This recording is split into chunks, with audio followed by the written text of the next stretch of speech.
High, আমার ছাদ থেকে তোমরা যে রাস্তাটি দেখতে পাও সেই রাস্তার ধারেই কিন্তু এই অপরাজিতা ফুলের গাছটি হয়েছিল। এখন এটি অপরাজিতা ফুলের গাছ বললেও আমি কিন্তু ছোট থেকে এটিকে নীলকণ্ঠ ফুলের গাছ হিসেবেই চিনে এসেছি। অনেককেই দেখেছি এই গাছের কাটিং থেকে চারা তৈরি করতে।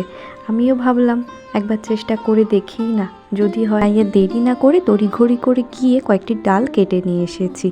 এক্ষেত্রে একটু ম্যাচিওর ডাল হলে কিন্তু ভালোই হয়, তবে এটি তো লতানো গাছ, সেক্ষেত্রে ম্যাচিওর ডাল আনতে গেলে গাছটি মারা যাবে।